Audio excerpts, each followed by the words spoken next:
పుష్ప 2 రీసెంట్గా వచ్చిన జాతర టీజర్కి దానిలో ఉన్న డీటెయిల్స్కి ఇంకా పోస్టర్స్కి నా మతి పోయింది అంతే.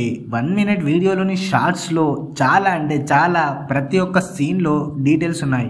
మామూలుగా సుకుమార్ సినిమాలోని డీటెయిల్స్కి మతిపోతుంది. బట్ ట్రస్ట్ మీ, పుష్ప 2లో ఒక రేంజ్లో క్యాలిక్యులేషన్స్ వాడారని అర్థమవుతుంది. చలో ఇక స్టార్ట్ చేద్దాం. టీజర్లో ఏమేం డీటెయిల్స్ ఉన్నాయో ఇప్పుడు తెలుసుకుందాం. ఈ షాట్లో కాలు తీస్తున్నప్పుడు ఆ కాలు ఎనిమి మీద పెట్టి కాళీమాత రిఫరెన్స్ వాడారు. అండ్ పక్కన కాళీమాత గెటప్ ని కూడా చూపించారు. నెక్స్ట్ ఈ షాట్ లో శివుడి రిఫరెన్స్ ని చూపించారు. అండ్ అప్పుడే పక్క నుండి త్రిశూలంలో కూడా పట్టుకున్నాడు. అండ్ రైట్ సైడ్ శివుడిని కూడా చూపెట్టారు. అండ్ ఫేస్ రివీల్ చేసినప్పుడు పుష్ప మీద ఇలా నాగపాంతో చూపించారు. శివుడి రిఫరెన్స్ కూడా వాడారు అని ఇక్కడ తెలిసే ఉంటుంది. ఇవన్నీ కోఇన్సిడెన్స్ రా బాబు అంటే ఇంకేం చేయలేం. Next Pushpa count down poster లో 3 days అని చూపించడానికి త్రిశూలం ని వాడారు. అది మనం చూడడానికి చిన్నగా అనిపించినా కూడా చాలా క్రియేటివిటీ ఉంది. నెక్స్ట్ టీజర్ టైం అనౌన్స్మెంట్ చేసినప్పుడు ఈ ఫోటోని రిలీజ్ చేశారుగా. ఈ ఫోటో పుష్ప కూర్చున్న కుర్చీ చూసుకుంటే back side down side flower ఉంది, పైన ఫైర్ లాగా ఉంది. అంటే పుష్ప అంటే ఫ్లవర్ కాదు ఫైర్ అని చైర్లో కూడా రిఫరెన్స్గా చూపెట్టారు. ఆ రిఫరెన్స్ ఓన్లీ చైర్ మీదనే లేదు, గొడ్డల మీద ఉంది. అండ్ బ్యాక్ సైడ్ ఉన్న కాంటైనర్స్ మీద కూడా ఇలాంటి లోగోనే ఉంది. పుష్పరాజ్ కూర్చున్న దాంట్లో కూడా ఒక స్టైల్ ఉంది. ఆ స్టైల్ని పార్ట్ 1లో కూడా సేమ్ చూపించారు.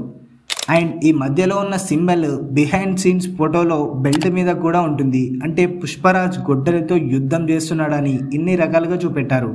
అండ్ మనం టీజర్లో అబ్జర్వ్ చేస్తే పుష్పరాజ్ చేతులను వాడి కొడతలేడు, ఓన్లీ హాఫ్ హ్యాండ్స్ని వాడి కొడుతున్నాడు. అంటే దీని వెనుక ఏమైనా రీజన్ ఉందో తెలీదు. బట్ నేనైతే పుష్పరాజ్ న్యూ స్టైల్ అనుకుంటున్నా. ఇలా మూవీలోని చాలాని మైక్రో డీటెయిల్స్ కూడా మిస్ చేయకుండా చూపించబోతున్నాడు సుకుమార్ అని క్లియర్గా కనిపిస్తుంది. నాకు ఈ టీజర్ చూసాక ఒక డౌట్ వచ్చింది, అసలు పుష్పరాజ్ ఎవరు మనుషులను కొడుతున్నాడు అని. ఎందుకంటే పుష్ప 1లో బన్వర్ సింగ్ షెకావత్తో గొడవ పెట్టుకున్నాడు. అండ్ మంగళం సీనుతో ఇంకా చెన్నై మురుగన్ని క్రాస్ చేసి జపాన్ వాళ్ళకి సరుకు అమ్ముతాడు. మరి ఎవరి మనుషులు పుష్ప మీద అటాక్ చేసినారు అని తెలుసుకోవాలి అంటే మూవీ వచ్చేదాకా వెయిట్ చేయాలి. అండ్ ఇంకోటి మర్చిపోయా, జాలరెడ్డితో కూడా గొడవ పెట్టుకుంటాడు. 4గురితో గొడవ పెట్టుకున్నాడు పుష్ప.